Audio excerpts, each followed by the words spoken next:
a alegria, o tempo e a ordem. De certa forma, realizo meu trabalho como se estivesse me divertindo, sem ter a impressão de estar sofrendo. Parece um hobby. Entre os Kanon, há o que se denomina Yu-Gi-Oh! Kanon, Kanon caminhante. Trabalho exatamente dessa forma, pois assim consigo obter bons resultados. Ao contrário, se o faço com sofrimento e sem vontade, os resultados são ruins. É neste ponto que somos o oposto das pessoas do mundo de hoje. O mesmo se dá com os membros da nossa igreja. Se realizam algo contra a vontade ou sofrendo, as consequências são sempre péssimas. Há ocasiões em que somos solicitados a dar assistência a um doente, e ao realizá-la com alegria, com certeza a pessoa se restabelece rapidamente. E uma vez que vemos o restabelecimento, somos motivados a prosseguir. E por ser assim, é que é bom. Por conseguinte, quanto mais facilmente se restabelecem as pessoas, maior será a expansão. É neste ponto que diferimos do mundo de até então. No entanto, infelizmente, o ser humano adquire vários maus hábitos e acaba aceitando o próprio sofrimento, achando que esse estado é normal. Isso se passa também comigo, com frequência. Quando as coisas não fluem de forma esperada e não transcorrem satisfatoriamente, dou-me conta do seguinte: eu as estava realizando com sofrimento. Assim, deixo de lado o que estava fazendo e passo para outra coisa. Há outro fator extremamente importante que é o momento adequado.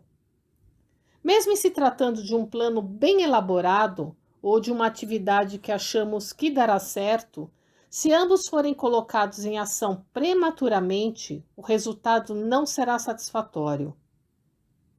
Isso se dá não porque o que se faz é ruim, mas porque a ocasião não era boa. É preciso que a pessoa tenha Tchê-Chocaco para perceber isso. Ordem também é outro fator muito importante. Há ocasiões em que ficamos pensando que algo deve correr bem, que deve ser de determinada forma, mas isso não se verifica. Em tais situações, uma análise mais profunda nos leva a concluir que a ordem está equivocada. Respeitando-a, tudo flui rápida e facilmente. Conseguir descobrir a causa e solucioná-la rapidamente deve-se ao Tchê-Chocaco. O Tchê-Chocaco é profundamente significativo, ou melhor, exerce poderosa influência sobre as coisas. Dessa maneira, quem possui essa inteligência é capaz de perceber os fatos. A forma mais simples de compreender esse ponto é por ocasião da ministração do Jorei. Às vezes, a demora na cura nos faz desconfiar de que há algo inexplicável, e ao analisar a situação, logo verificamos que não havíamos percebido o essencial ou que a ordem seguida na administração estava errada, etc. Portanto, a ordem deve estar sempre de acordo com a lógica, com o procedimento racional. Por exemplo, no caso de um doente, se houver alguém que se oponha por motivos diversos, ou que o pensamento do próprio doente esteja em completa dissonância, o tratamento não será satisfatório. É justamente nesse ponto, ou seja, na não ocorrência da cura, que se encontra o motivo. Sem o devido conhecimento, o doente pode até mesmo duvidar, contestar ou receber o Jorei com o intuito de apenas experimentá-lo. Nesse caso, é óbvio que Deus não o condenará. Ao contrário, aqueles que, apesar de já terem ouvido muito sobre nossa igreja, de já terem lido os escritos divinos, havendo mesmo alguns que acabaram ingressando na fé, praticam-na com um pensamento sonem, não condizente com tudo isso. Dessa forma, a cura torna-se demorada e não ocorre de forma favorável.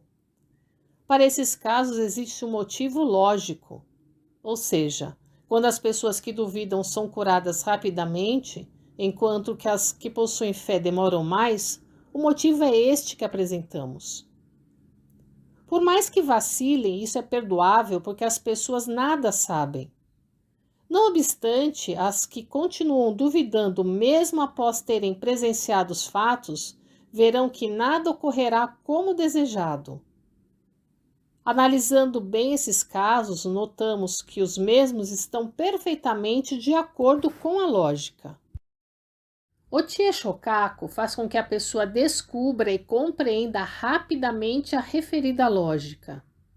Significa que ela se reflete no espelho da mente.